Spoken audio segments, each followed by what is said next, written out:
বেশি শীত পড়লে তো আর কিছু করার নাই, ওটা হইলো ধৈর্য ক্ষমতা আল্লাহ তাআলা দিয়া দেয়। এই জায়গায় সহ্য করতে না পারলে দেখা গেছে আরেকখানে যাইতে হয়। শীত গরম আমগুলো লেগে 12 মাস এক সমান হয়ে গেছে। শহরের চাকচিক্যময় আলোয় ঢাকা পড়ে যায় তাদের দুঃখের কাহিনী। পায়ে পিচের তলায় গড়িয়ে চলে দিনের ক্লান্তি। রাতের সঙ্গী তাদের ছেঁড়া কাঁথা আর আকাশের নক্ষত্রের আলো কিংবা কনকনে শীতের হাড় হিম করা ঠান্ডা বাতাস। চোখে নেই স্বপ্ন, শুধু নিরন্তর অপেক্ষা। কোথাও হয়তো ভোরের আলো স্নেহের মতো ছুঁয়ে যাবে। ফুটপাতের ইটগুলো হয়ে ওঠে বিছানা, আর রাতের ঠান্ডা হাওয়া বলে দেয় জীবনের গল্প এখানেই শেষ নয়, এ তো কেবল এক পথ চলা। বেশি শীত পড়লে এই অবস্থায় একটু পাশে একটু আগুন জ্বলাই আর এই নিজে যা আছে তাই গাইতে থাকি।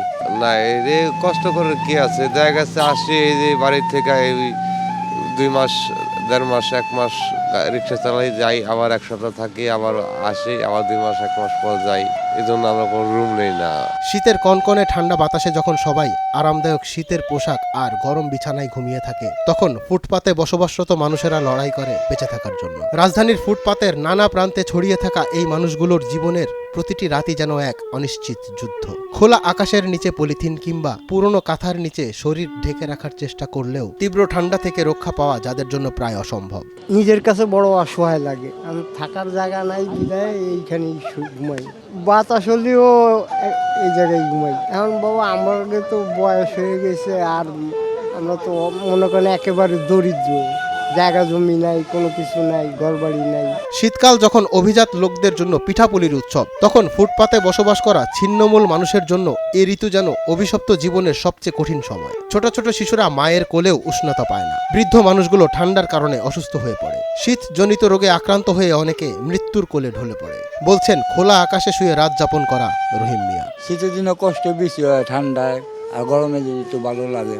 আমরা এখানে কুকুরা মুকুরা খায় থাকি, বস্তা মস্ত লেও হয়ে থাকি। শহরের আরেক প্রান্তে থাকা সুরুজ মিয়ার ঘুম ভাঙে আমাদের আগমনে। তিনি বলেন, সরকার ও বিভিন্ন বেসরকারি সংস্থা শীত বস্ত্র বিতরণে উদ্যোগী হলেও শহরের প্রতিটি প্রান্তে থাকা দরিদ্র মানুষের কাছে পৌঁছানো সম্ভব হয় না। ফলে ফুটপাতে বসবাসরত অনেকেই এই সহায়তা থেকে বঞ্চিত থাকে। দেখা গেল গভীর রাতে তারা কম্বল বিতরণের জন্য আসছে আমাদের ভালোর জন্য।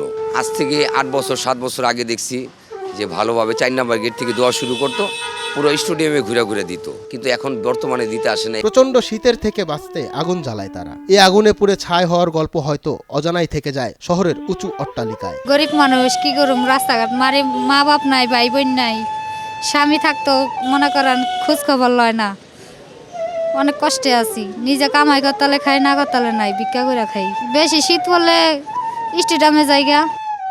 মঞ্জুর এ মাওলা, নয়া দিগন্ত।